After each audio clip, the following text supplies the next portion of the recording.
namin yung kaso. At importante na malaman namin kung sino-sino kayo.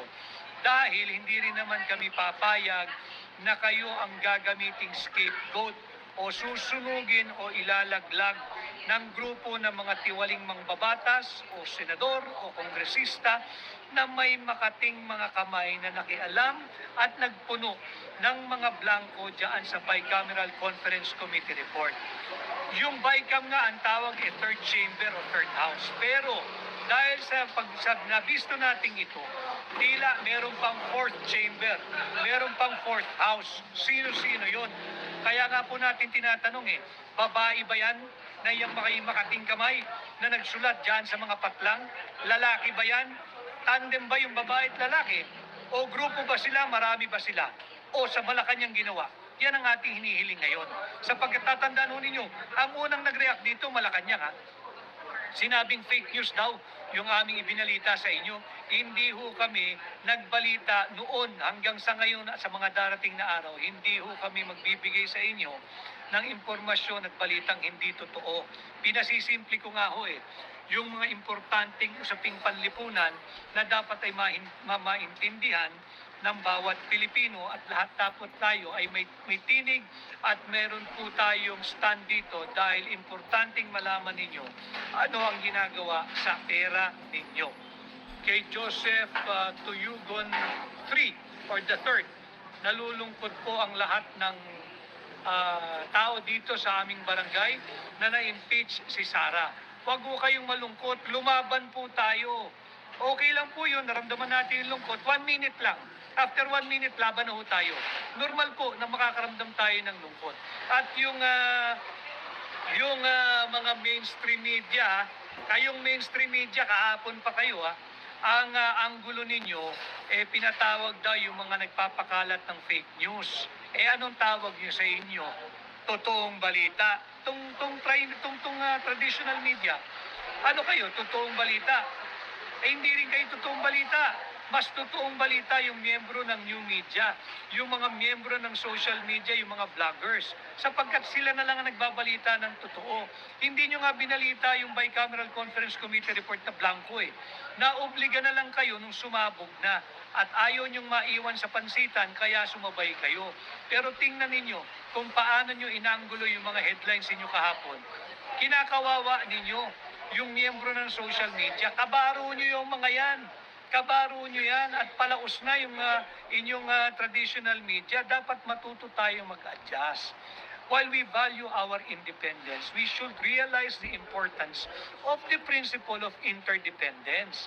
Makipagtulungan tayo, pinoprotektahan din naman kayo ng mga miyembro ng social media. Tuwing sa tingin nila ay may naagrabyadong miyembro ng tinatawag nating traditional media. Kaya, Elena, salamat. Sir, salamat at nandiyan ka. Salamat, Elena, at sumusubaybay din kayo. Basta ako pipilitin kong pasimplihin yung mga usaping panlipunan na mahalaga para lahat tayo kasali. Whether you agree with my opinion or not, ang importante, malalaman ninyo at pag-uusapan natin pagdating natin sa ating mga bahay, sa grupo, sa mga sphere of influence na papag-usapan natin. Nang sa ganon, makabuo tayo ng matalinong mamamayang Pilipino para hindi tayo patuloy na binubudol ng mga mapagsamantalang elitistang mangbabatas, mapagsamantalang kongresista at senador. Kay Francis Caber Lonzaga Jr., Attorney Senado pa din ba magdi-decide kung impeach si VP? Hindi ang nag-decide kung impeach na ang Vice President ay ang mababang kapulungan. Yun nga po, meron silang tyranny of numbers, meron silang numero, so automatic transmittal po yung articles of impeachment sa Senado. Pagdating po sa Senado, magdidinggin po yan ng Senado. They will have to convert yung Senado into an impeachment court. Parang korte, dami na po nating nasubaybayan na impeachment process na naganap sa ating kasaysayan. At yung mga judges po, yung senators ang magiging judges. Ang tawag po sa kanila ay senator judges.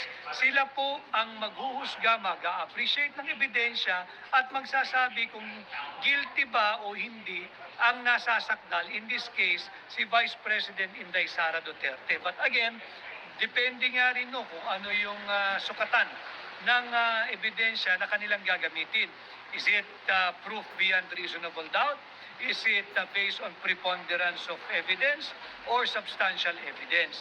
Hindi pa po, bahala po yung mga senator judges kung ano yung standard of appreciation ang gagamitin nila pagdating sa mga ebidensya kung meron na ihahain sa kanila bilang impeachment court. Ulitin ko ang gagamiting batayan, proof beyond reasonable doubt, preponderance of evidence or substantial evidence. But ang gagamiting batayan ng ating mga senator judges. Bantayan natin yung proseso, yung integridad ng proseso.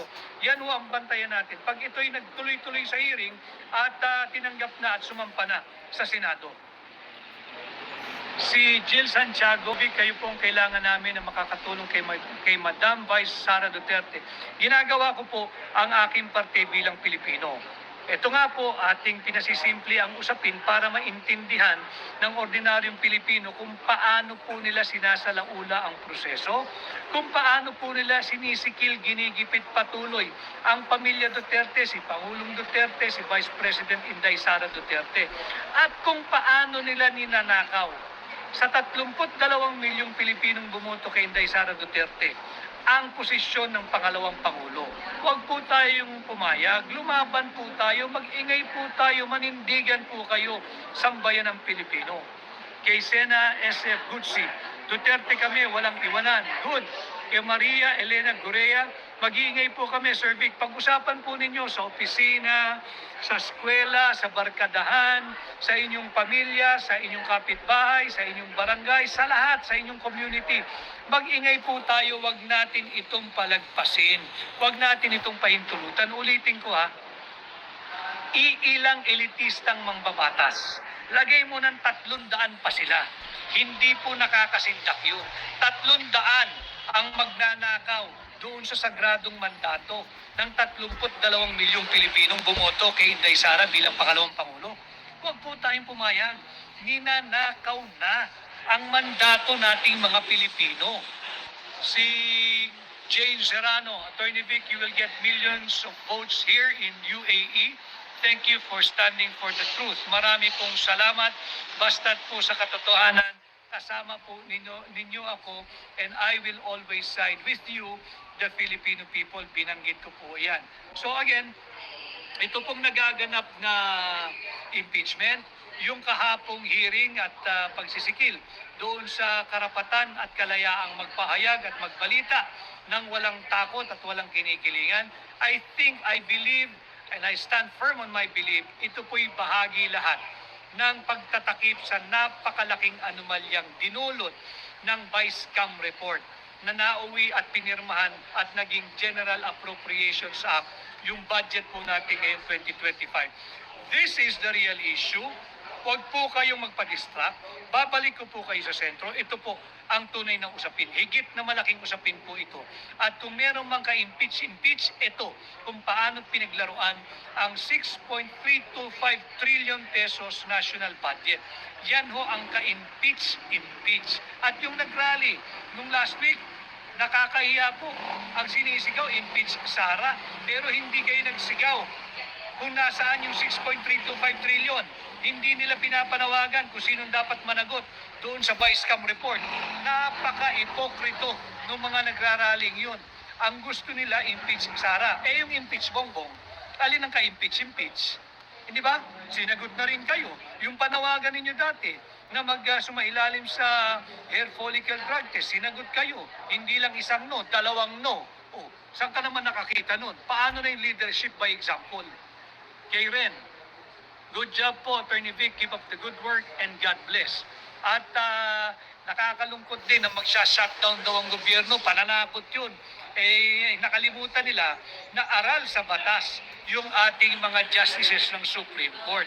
Alam nila na hindi magsha-shutdown ang gobyerno kahit wala ka pang contingency plan.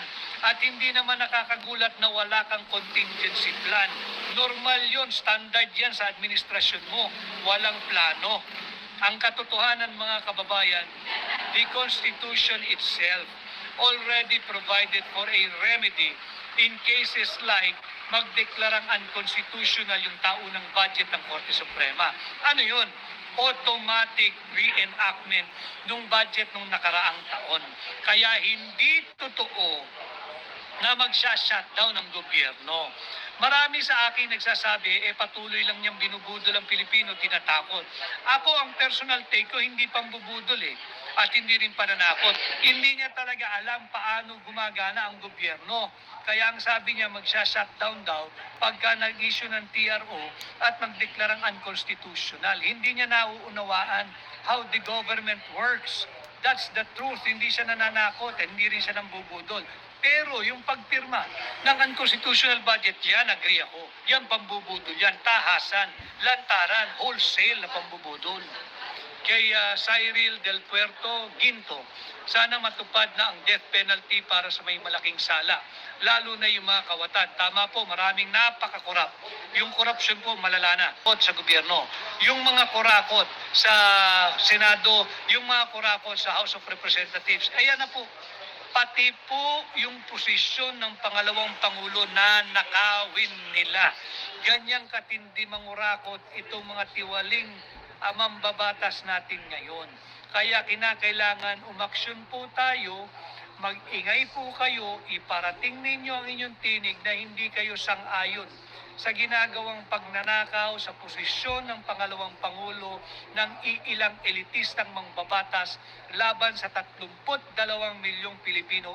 Ulit-ulitin ko, yung 32 milyong Pilipino dahil yan ang mandato ni Vice President Inday Sara Duterte.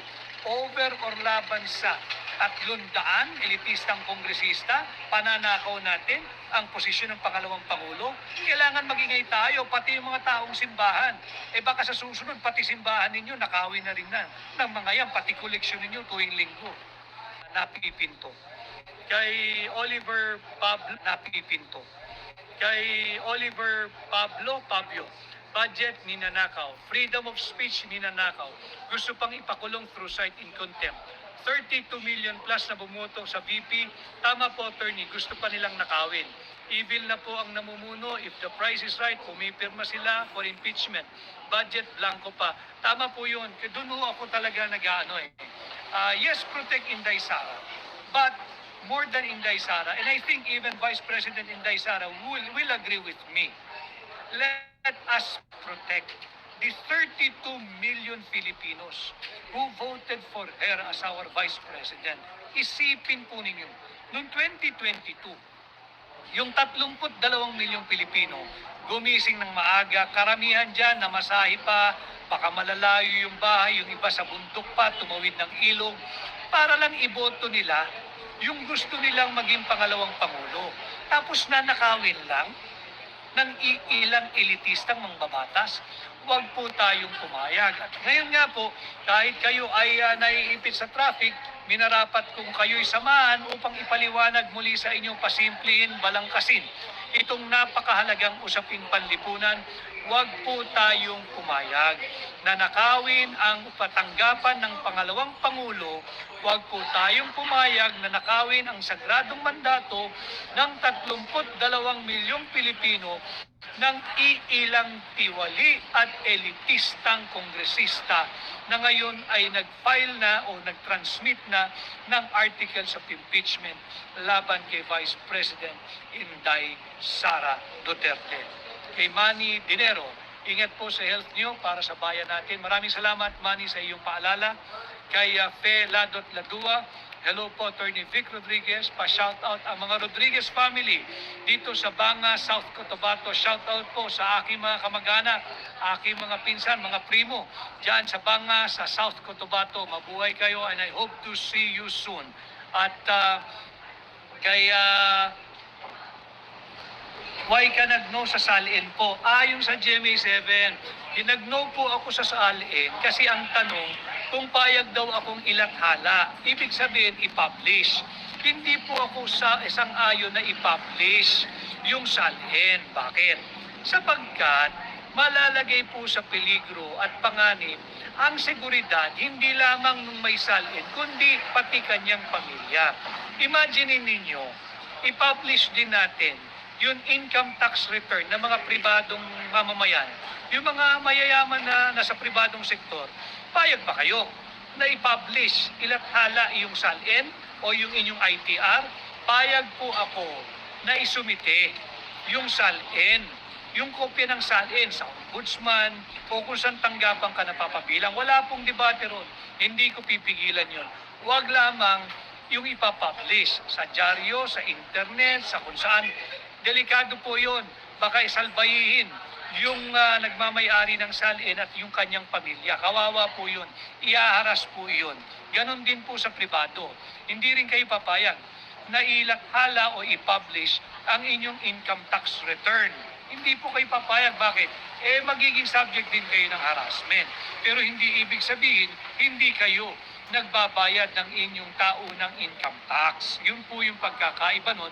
At sana ay napaliwanag ko po sa inyo yung aking sagot doon sa GMA debate. So yun ho ang ating tatandaan. Yung issue po